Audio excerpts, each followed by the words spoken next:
Thursday, October 3rd, 1 week before the Chiefs season opener against the Houston Texans, and we're talking Chiefs on SportsBeat KC, the podcast, which originated as SportsBeat Live, the broadcast. Thanks for joining us, and us are Sam Mellinger, Herbie Teope, Sam McDowell, and me, Blair Kerkhoff. NFL teams have to get down to 53 plus a handful on the practice squad on Saturday, and we spent most of our discussion on that topic. We also covered the expected contract extensions of Andy Reid and Brett Veach, and stick around for our candy corn question of the week. So let's get going with the Chiefs coverage team. Well, it's a different offseason for everybody, a different preseason for everybody, and that includes us as we come to you on a show called SportsBeat Live. Welcome to the Kansas City Stars video discussion of the Kansas City Chiefs. I'm Blair Kerkhoff, host today, and I'm going to introduce our esteemed panelists. You know who they are, but told we have to do it this way anyway. Let's bring in Chiefs beat writer Herbie Teope. Took over covering the Chiefs last year in Week 3, and all of a sudden, Herbie, who went from covering the New Orleans Saints, thinking he had a Super Bowl team in New Orleans, ends up covering a Super Bowl team in Kansas City. Herbie, how you doing? It's good to see you. When's the last time we physically saw each other? I think we have to go all the way back to Miami. It might be Miami. I've missed you. Yeah. Hey, me too. And our chats, that's for sure. Okay, we also, Herbie's beat writing partner, starting his second year covering the Chiefs on a full-time basis. He's been here for a long time, doing the NFL now for his second season, is Sam McDowell. Sam, what's up? What's going on, guys? Good to see you, brother. It was not a coincidence that after we spent the week shacked up with Herbie in an Airbnb that we haven't seen each other for 8 months since. I have not missed him, okay? Let the record reflect. I have not missed McDowell. All right. The fourth member of this esteemed panel today is Sam Mellinger. Is Sam checked in? Do we even know if he's there? He is. Come on, man. There was some doubt. Hey, I'm just glad that you mentioned where Herbie worked before here. I didn't. He was covering the Saints. Yeah, let's put that on the table before we get that out there. Hey, listen, it's great to see you guys, and I wish we could do this in person as we did last year. And gosh, Sam, you and Vahe and I. Let me mention, too, Vahe Gregorian, who will be part of this panel after this week. He's taking some time off. He will join us next week for our pregame SportsBeat Live. But, gosh, we've been doing this now for 5-6 seasons now, Sam, you and I and Vahe and others. It's great to have Sam McDowell and Herbie joining us from the beginning of the season. So we got a lot to talk about in this on this day. Look, it's Thursday, September 3rd. The Chiefs would be playing preseason game number 4 tonight, right? Mm-hmm. On the original schedule. They're going to play the Green Bay Packers at Arrowhead Stadium tonight. And as we know, no preseason football at all this year. And it's going to make for, I think, a really interesting Saturday for Andy Reid, the coaching staff, Brett Veach, the general manager, just in terms of who's going to make the roster, who is not going to make the roster. So let's start there. Herbie, tell us, what not having they had a training camp, but no preseason games, and how that's going to impact the decisions that have to be made. We'll go into the specific position groups here in a moment, but I want to hear what you have to say about just not having the tape, the games, the experience for a lot of these guys. What will that mean on Saturday for the Chiefs? Yeah, you're absolutely right, Blair.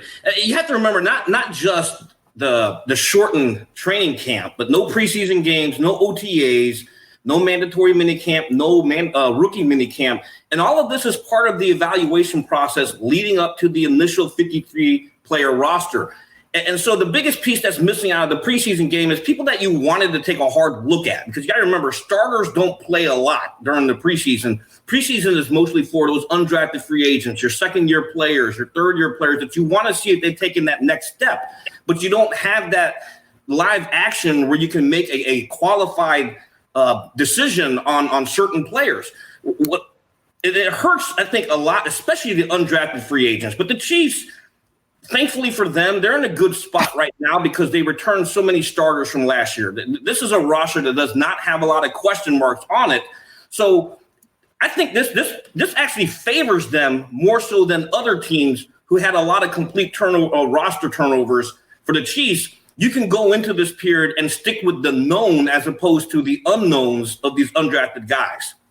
Yeah, and as we know, the Chiefs were, after winning the Super Bowl, one of the big storylines was, look at all the starters are coming back, right? 20 at 22. Now it's not at 22 now. They're not going to line up with, or it's not at 20 now. They're not going to line up with 20 starters from the Super Bowl in their opener a week from tonight against the Houston Texans. But it's a lot. It's up to 17, 18. So you're right. I mean, they've got that edge that perhaps other teams don't. I don't know what other teams have in terms of returning veterans experience, but it's hard to beat what the Chiefs have coming back. Now, Herbie, you and Sam Mellinger did get to see training camp. I mean, Sam McDowell and I and Vahe, we did not get to go out there. So did it come off as what you remembered when you were covering the Chiefs back in the day in St. Joe? And Sam, same question to you. As you were watching training camp, what was it different? Did starters get more reps? Were they taking more looks at rookies and undrafted free agents? Just what was the experience like of covering training camp? I think for me, the biggest thing the biggest takeaway from training camp this year was it was definitely different from years past because of COVID. You weren't closer to the field, so you weren't able to see a lot of things. Also, Melly will agree with me on this. Our reporting was kind of hampered because you couldn't really say who was lining up where. As far as reps are concerned, I don't think necessarily so because the starters, the projected starters, they got a lot of reps. And so you got a hard look at those guys. And the second team, think about this, the second team quarterbacks, there were some days where Jordan Tamu, who projects as the fourth quarterback, and even Matt Moore, who projects as the third quarterback, they went days without seeing reps. And I think Andy Reid addressed that when Melly asked him the question, hey, Chad Henne seems to be getting a lot of reps. Have you settled at number 2? And then Andy Reid says, yeah, Chad Henne is our number 2, and we got to get him as many reps as possible because these padded practices were only 14 days. So they had to cram a lot in there. And I think they were fast, but, they're under a coaching staff under Andy Reid. He's a structured kind of guy. So he had a plan in place, and they implemented it. What'd you see out there, Sam? It was like Herbie said, like everything in 2020, right? It was different. But some of the things that stuck out was just sort of how well Andy Reid runs a training camp. Everything is really fast. There was a purpose to every minute, to every second. When one group was working over here, another's working over there, and there's a purpose to it all. The power structure comes across, like the way that we were standing in, by their practice fields, it was closer to at least one field than we get in St. Joe.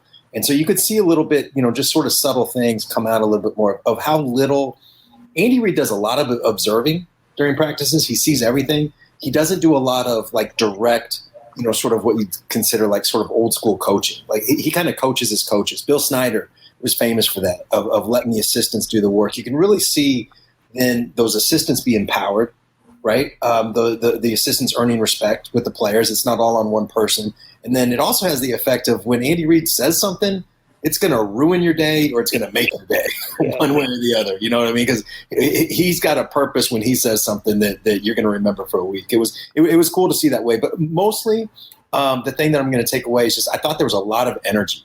There was some sloppiness. It's training camp. Some guys are, lined up in the wrong spot, whatever. But there was a lot of energy, a lot of, focus, a lot of commitment that came through pretty quick. Hey, Blair, one other thing that I think is different that we should touch on is how active Brett Veach is during a normal training camp at this time with other teams' guys that he sees in preseason games that maybe that he liked in the draft previously, got to see him on an NFL field, liked what he saw. His first year in 2017, he trades for Reggie Ragland and Cam Irving, both guys on the last year's Super Bowl team. One of them started.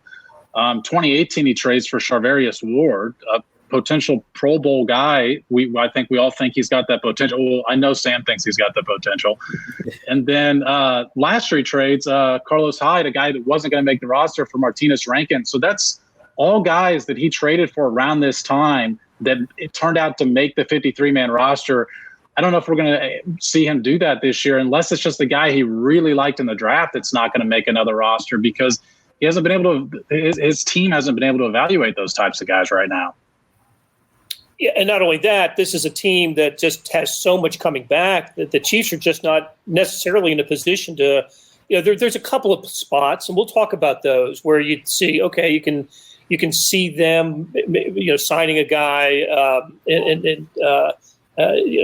for depth purposes, but really, when we talk about when the 53-man roster is announced on whatever time that is, Herbie, was it Saturday afternoon? What Saturday? time? Yep, Saturday by 3 p.m. Okay, I just don't know how many names are going to be that different from the last 53-man roster of the 2019 season. So, and Sam, I love the point you made about the practices going fast. It was Ricky Seals-Jones who talked to the media the other day and said he couldn't believe how fast practice was going. And he was nothing like he had ever experienced in the NFL. So, yeah, that's Andy Reid made this point, and he's made it in the past about, like, we don't condition after practice. You know what I mean? Like, we're not running sprints. We're not doing laps or whatever. We're conditioning in practice, and I think that can be an effective way to do it. Yeah, for sure. Hey, listen. Steve Spagnuolo, just add to that. Steve Spagnuolo said that, and Herbie probably touched on this when he wrote about him, but with L'Jarius Sneed, a rookie, he told him, you can't just play fast during the play. You got to be fast between plays. That's how they're analyzing how quickly guys are picking things up, how quickly they can move from one thought to another. Okay, so we are open to questions as always been. So send them our way. We'll try to get to as many of them as we can in the show. Okay, Herbie and Sam McDowell, you guys are on the team on a daily basis. Let's look at some of the specific positions that decisions will have to be made. We'll start on the offensive side. And listen, I've been going to training camps for years, wondering who might start and what kind of position. But I don't see many of those. In fact, I can count on one hand, less than one hand, just the number of. There weren't any, really. I mean, are there just in the secondary? But on the offensive side, when we look at the wide receiver position, I think we can agree on 4 for sure, and Byron Pringle maybe is the 5th. How about if they keep a 6th? Would they keep a 6th? And who would that be among players like Marcus Kemp and Jody Fortson and Gary Dieter? I think Sam and I were actually talking about this earlier this week. That 6th wide receiver spot, 5th and 6th wide receiver spot, comes down to special teams. And what was telling to me was when Dave Tove, when I asked him that question, what are you specifically looking for in your 5th and 6th wide receiver? He specifically mentioned Byron Pringle, who can play gunner, and it was a core special teams contributor last year. He specifically mentioned Garrett Dieter. He specifically mentioned Marcus Kemp. Missing from that conversation was my media darling throughout camp was Jody Fortson. I don't know if Jody did enough on special teams to make this roster, and it's unfortunate because Melly will agree with me. He was out there making some fantastic plays, but it's going to be hard for him to crack that roster at the 4th wide receiver position, knowing who's ahead of him. So if it comes down to special teams, I think Pringle is a lock, and now it's going to be a pick'em between Marcus Kemp and Garrett Dieter. That's the second time that Herbie has spoken for Sam. I'd like him to describe his comfort level in having Herbie speak for him on the show. I'm talking about this Sam, McDowell. I know. You and I were talking about that. I can speak for McDowell. His comfort is All right. Hey, so let's go to the running back position, and let's look at running back 2 behind Clyde Edwards-Helaire. We've already had a question about his progress in practice. Let's start with that, what you saw from the Chiefs' first-round draft pick, and then let's talk about who's lining up behind him. He's going to be a star, Edwards-Helaire. He's got everything. As long as he can protect. And, he wasn't asked to do that a lot at LSU, but I don't think the Chiefs would have drafted him if they didn't believe that he could. And I think he's well aware that not just running backs, but anybody employed by the Chiefs, if you don't protect Patrick Mahomes, you have no use to this organization. But he is so good out of the backfield. He catches everything. He's quick. I mean, we talk about like his balance and stuff like that. His horizontal cuts behind the line of scrimmage it looks like not quite human. It's unbelievable. He's going to be a star. I think if we were allowed to report on what we saw out there, I would just say it would not surprise me after Clyde Edwards-Helaire if Darrell Williams was the number 2 running back. And then after him, it wouldn't surprise me if Darwin Thompson was the 3rd. And I think the Chiefs, if they want to keep 4, do they keep DeAndre Washington? I think he makes sense there. He's close friends with Patrick Mahomes, and Mahomes might put a good word in for him. But to me, the top 3 project as Edwards-Helaire, Darrell Williams, and Darwin Thompson. Okay, let's other questions. How about tight end 3? That's I think we're all agreeing that Nick Keiser is going to be tight end 2, and just the status of Deion Yelder. Has he missed the whole camp with the injury? Yeah, he missed all. He didn't suit up until after camp was over. Remember 14 days of padded practices, and he dealt with a groin injury, so he's behind. Ricky Seals-Jones also missed time with a leg injury, but at least he returned to action, and they signed him to a 1-year deal during free agency. I think Keiser is the guy that you want as your blocker, and then Ricky Seals-Jones is your other receiving option should something happen to Travis Kelce.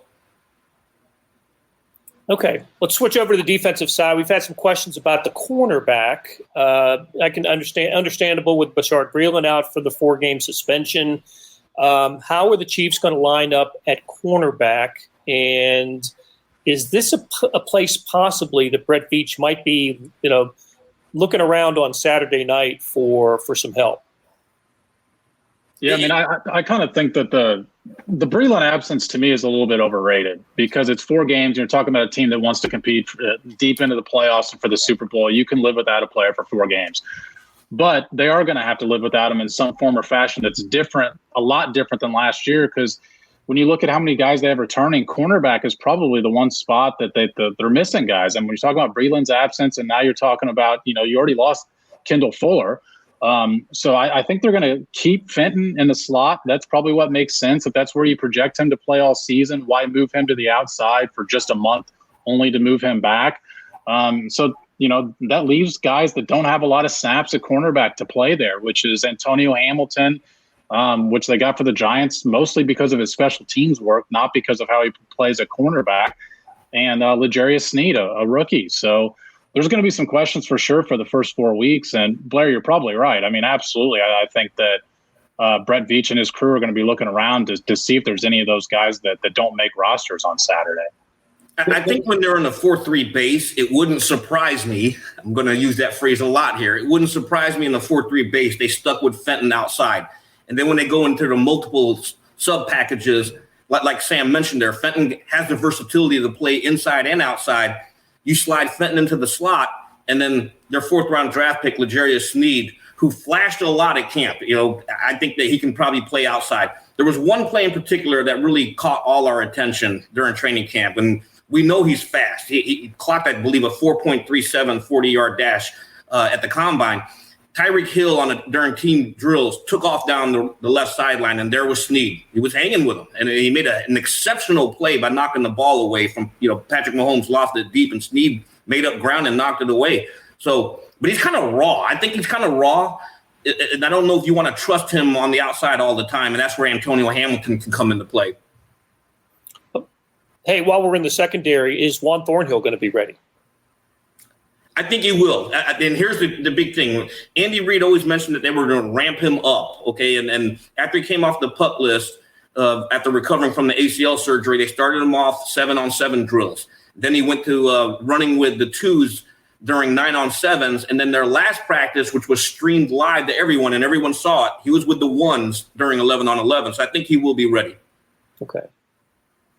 I'll tell you, it probably in the grand scheme of things isn't a big deal, but I'm really interested in defensive end. I mean, I think we can agree that Frank Clark, Alex Okafor, Passanio, Taco Charlton, on the roster.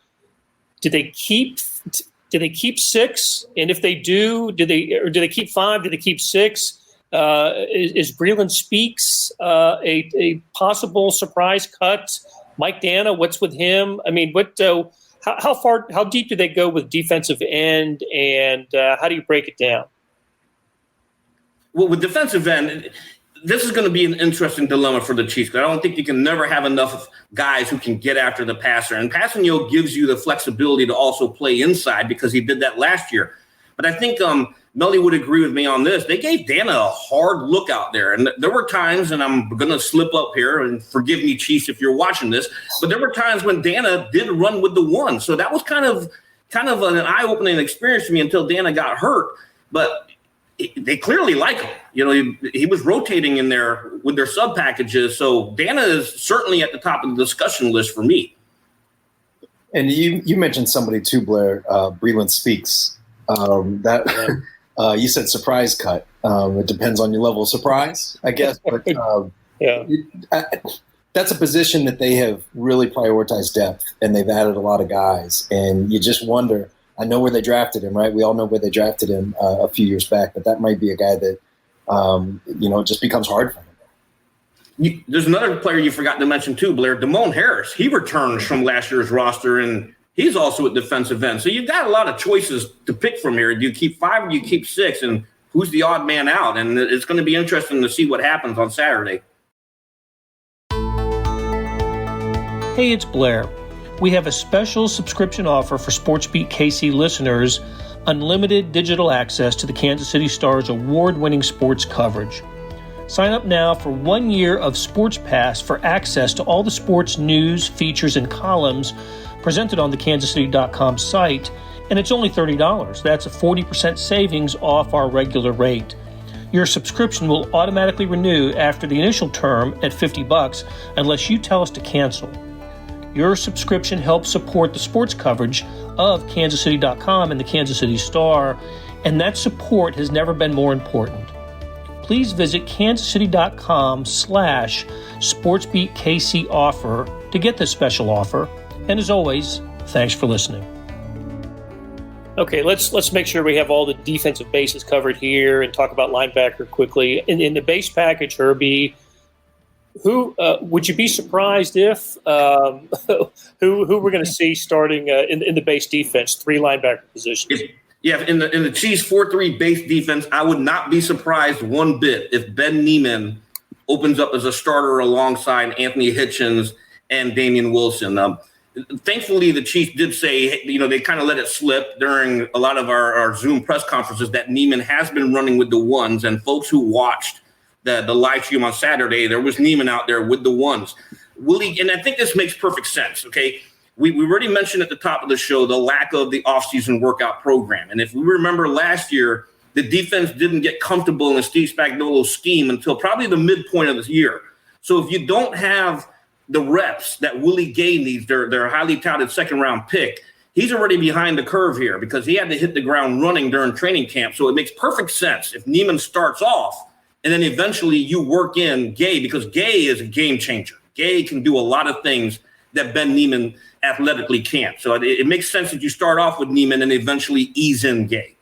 He did. One other thing about Gay, too, he pops up. I mean, you can see the speed. And a lot of times with a fast linebacker, you don't see the willingness or the ability to hit between tackles. And he can do that as well. It looked to me, Herbie, tell me if I'm right or wrong, but it looked to me like they were comfortable giving him more and more as camp went on, too. They were progressing him fairly aggressively. I mean, he's going to be a major part of what they do this year. Yeah, absolutely. Because remember when Damian Wilson missed a couple of days with an injury, well, can't say if he ran with the ones, but it wouldn't surprise me if he was in there in Damian Wilson's spot. We'll get into this in a bigger way next week when we do a pregame show. But we've been asked if this can we expect this Chiefs defense to start the year in a position, maybe a top half of the NFL defense, the way they finished last year. Remember how much time it took the Chiefs defense just to get their act together, really under Spagnuolo, who was in his first year. Can we see improvement from the beginning of the season with this Chiefs defense? I think that makes sense logically. If you just look at who's back and the coaching staff, and they didn't turn over a single assistant coach, didn't leave. So, and that was a thing too. I know we talked about this, but I don't know if it was, as big a part of, sort of Chiefs fans thinking as maybe it should have been, is that it wasn't just about the players learning a new system with Spagnuolo. It was those coaches learning the players and where they can fit in as well. It's a two-way deal. There's a lot of, look, I'm a numbers guy. The numbers say that there's so much variance in year to year on defense that it's hard to take what happened one year and apply it to the next. But that thinking is very logical. If you look at what was it, week 8 or 9, game 8 or 9, if you start the clock there on the second half of the season, they were giving up way less than 20 points a game. I don't know if they can get to that. But they've got the players to do it. They've got the depth to do it. And here's another thing that gets forgotten sometimes is they were doing that with the depth at defensive end, the depth at pass rush, really being challenged with injuries to, Okafor and Ogba and all these other guys as well. I also think, Blair, that they've got better preparation than any other team does this offseason because they're playing against – when you don't have preseason games, I mean, the only teams you're seeing is your own team. And there's some teams right now that I'm thinking of Jacksonville's defense just going against Jacksonville's offense for 14 padded practices and how prepared they're going to be for week 1 right now. That's a good point. All right, let's switch topics. Look for the coverage of Herbie. You going to project the 53, by the way, or are we going to see some projections coming up here in the next day or two? Absolutely. Once we get Reid tomorrow, that's on my menu. Very good. All right. So nothing official with Andy Reid and Brett Veach, but it's been strongly suggested that they are on the cusp of contract extensions. That news came out, or the speculation came out earlier this week. I wasn't surprised at all. In fact, Herbie, I know you were kind of you were so not surprised by it that you would ask.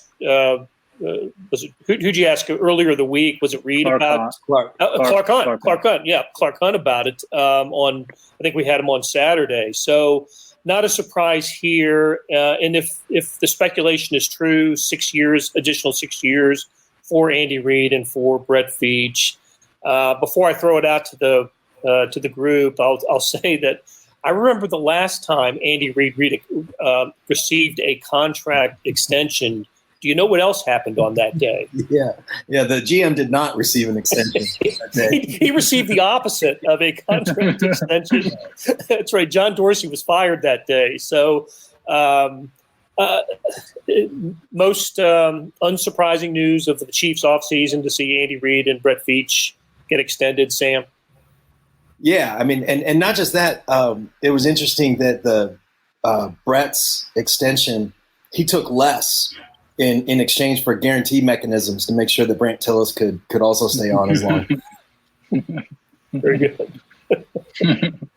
All right, so but that kind of leads to the question. I don't know what we felt about Andy Reid's longevity with the Chiefs before going into last season. I mean, Patrick Mahomes coming off an MVP year, 50 touchdowns, 5,000 yards. We know Andy Reid, he loved coaching Alex Smith, and he coached him successfully. And then Patrick Mahomes has the MVP year. Still hadn't won a Super Bowl, but I don't know if I was thinking, another 6 years or 7 years at the time for Andy Reid, maybe 3 or 4.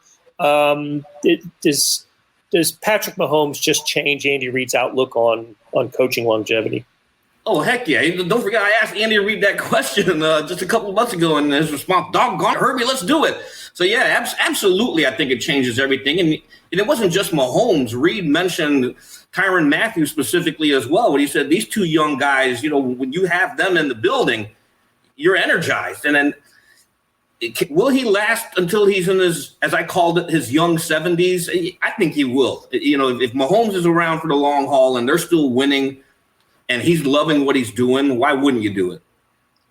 Andy Reid has always, he's different. To last this long as a coach and to have the success, consistent success over that period of time.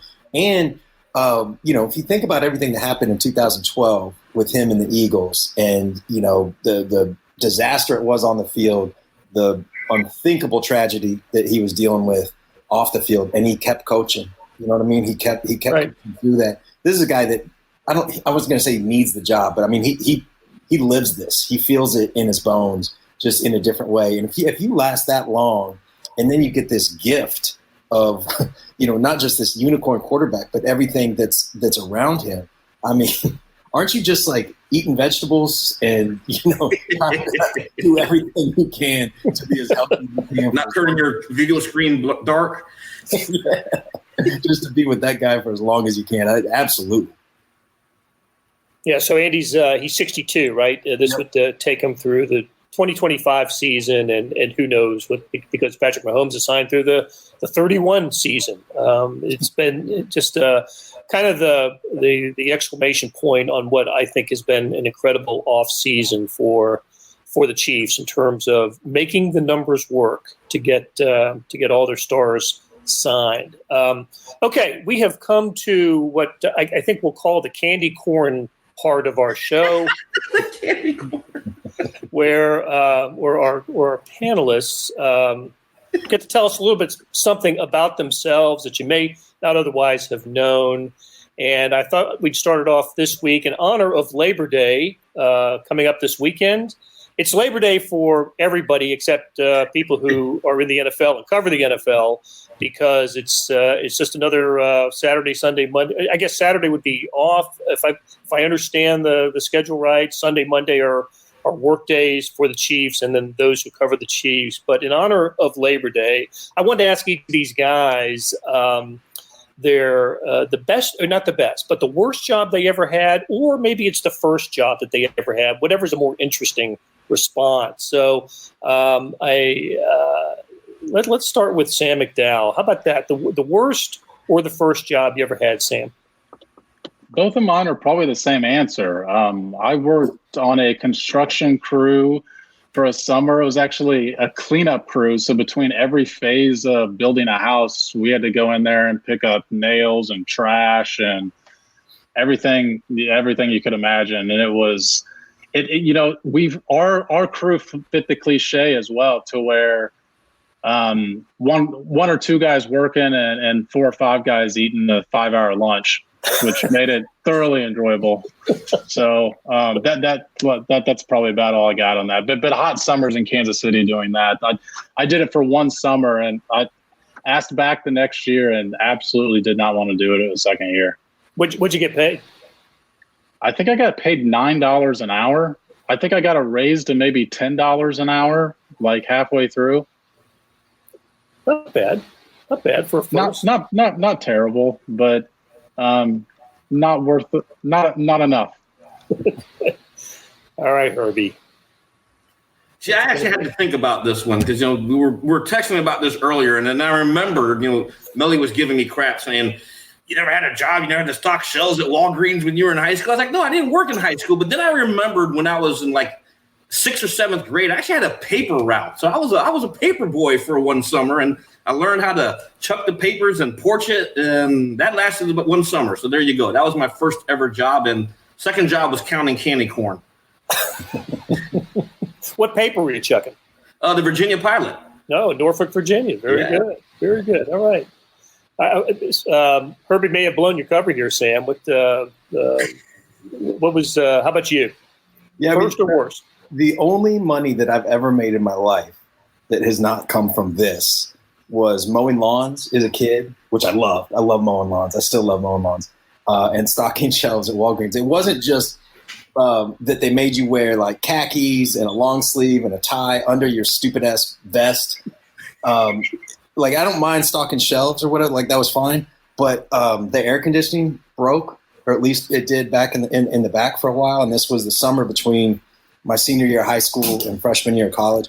So that stunk. And then I got called up to the, I got the promotion, I guess, to do the register.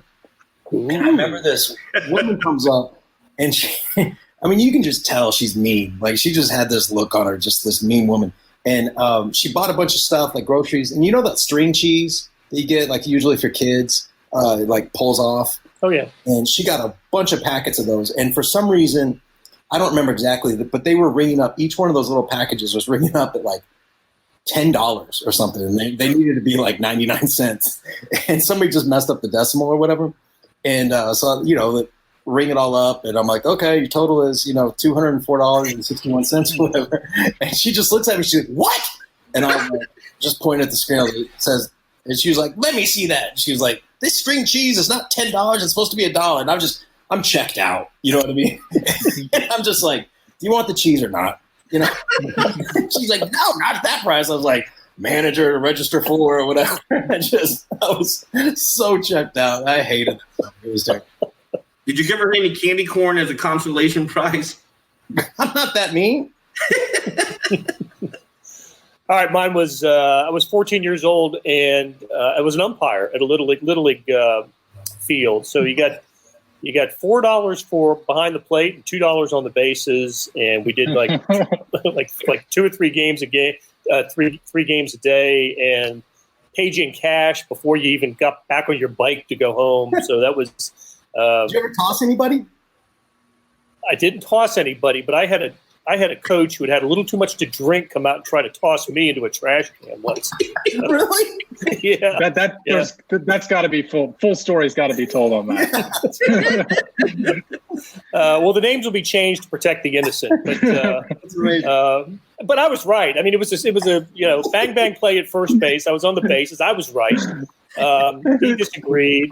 He had been drinking brown liquor, and I could tell because he was spitting it in my face while he was arguing. And I told him it was enough, no more, and turned my back and walked away, as I was told to do, right? And he kept following me and yelling at me, and I actually felt him grab me by the belt, the waist pants. Like I spun around, and that's when I threw him out of the game. And he did leave. One of his coaches came and got him. So that was I was fortunate that happened. So that is a great story. But I love how twice in the first 10 seconds of it, you pointed out that you were correct on whatever transpired. Because you listen to it, plays it first, right? It's a sound thing. You listen to the ball hit the glove, and then the foot on the bag. And anyway, that's we'll let Rex Hudler tell those stories. All right, so one other thing I wanted to ask you. So no preseason football.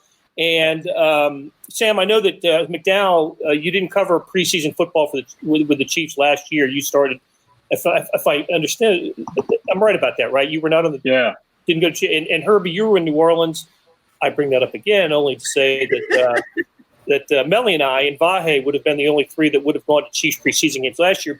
But you have memories, of course, of preseason games. And Herbie, you covered preseason games for the Chiefs before last year. So I'm just wondering if what did we miss by not having preseason football? Were there any games, moments, or storylines from preseason football games that we missed? And since I went last time, I'll go first this time and say 2 years ago in Atlanta, we got to see the strength of Patrick Mahomes' arm in a preseason game. I remember they were playing the Falcons. Atlanta had left the Chiefs had left their first team defense or offense on the field. The Falcons were 2 defense, and so it was easy pickings. Tyreek Hill just got behind the defense, but my gosh, I don't know if Mahomes has thrown a ball farther in a game than he did that night in the Mercedes-Benz Stadium. It was unbelievable, and we were sitting in a press box that was kind of the play was coming at us in the angle, and I thought the ball was going to come up to the press box. That's how hard he threw it, how far he threw it.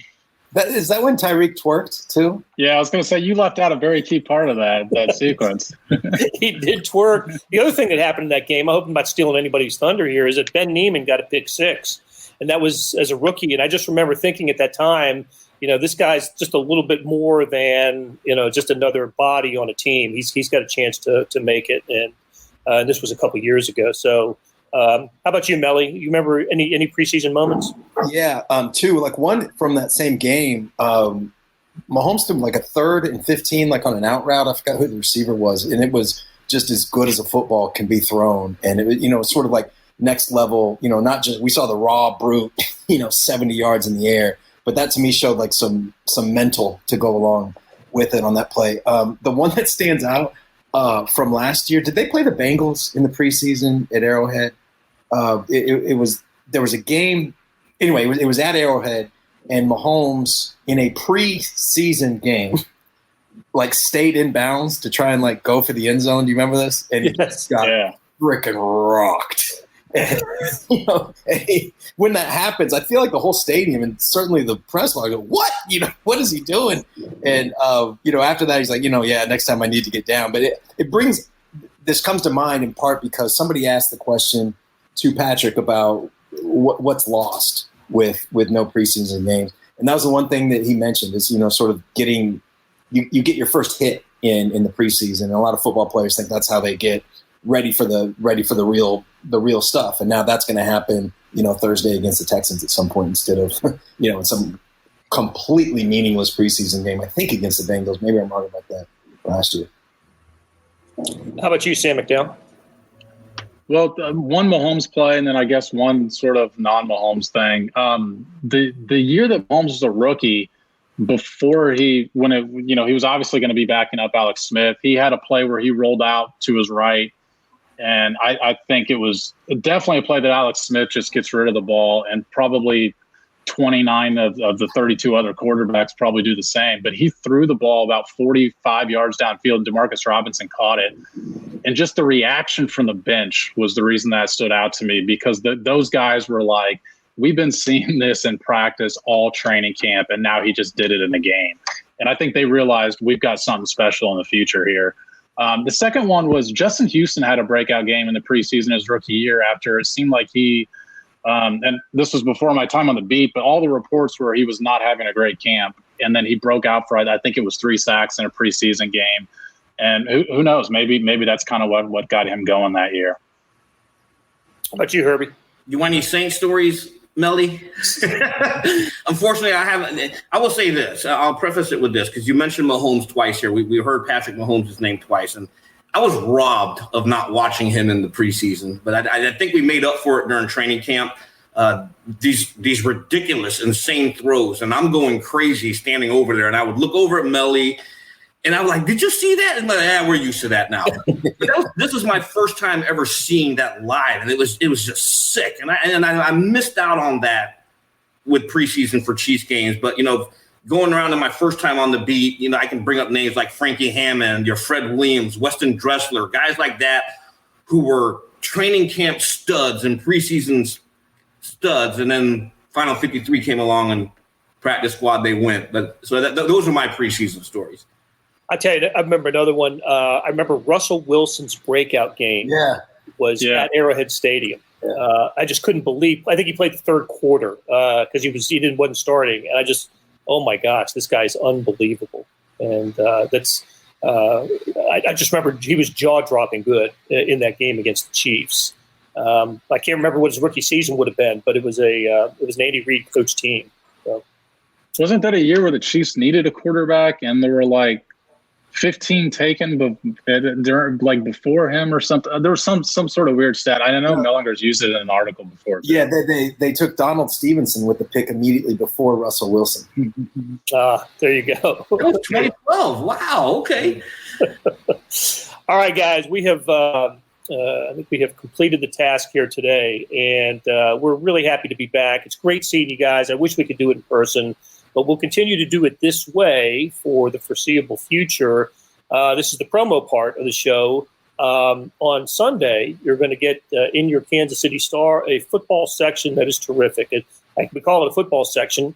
It's about football, but it's specifically about the Chiefs. It's a Chiefs section. All Sam, Herbie, and Sam at Vahe, Pete Gradhoff, a lot of good stuff in that football section. Be sure to pick up a copy where you pick up the Kansas City Star. Sam, tell us about the podcast on Friday. It is now available to the masses. Yeah, the competing podcast with SportsBeat Kansas City. But I'm actually working on it today. We're going to talk a little Mondesi, going to talk a little Chiefs. Audio from either Mahomes or Reid or both. I haven't decided yet. So, I'm happy. The feedback has always been like content good, delivery terrible. And it was like there's no good way to do a podcast behind a paywall. So I'm excited that we're out in front now, available to everybody. It should be good. If you haven't tried it, please do. Absolutely. best once-a-week podcast produced by the Kansas City Star.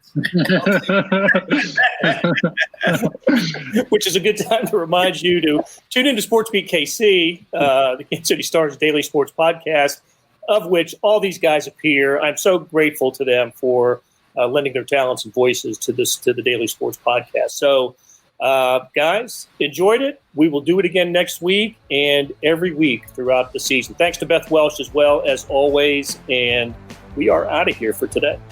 That'll do it for today. Thanks to our production staff of Derek Donovan, Beth Welsh, Jeff Rosen, Randy Mason, Chris Fickett, and Savannah Smith. Tip of the cap to Sam Mellinger, Sam McDowell, and Herbie Teope for stopping by and talking Chiefs.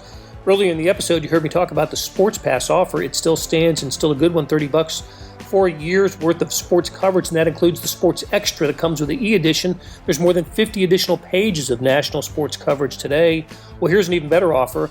Buy the entire Kansas City Star product. Sports news features, commentary analysis, the whole thing. You get all the stories written by my talented colleagues, plus additional news, sports, and business coverage with the e-edition. The details can be found at account.kansascity.com/subscribe. That's account.kansascity.com/subscribe. And whether it's the Sports Pass or the full subscription, you're getting and supporting the best sports and news coverage in Kansas City and helping us produce programs like SportsBeat KC, the podcast, and SportsBeat Live. Thanks for listening, and we'll be back on Friday with another podcast.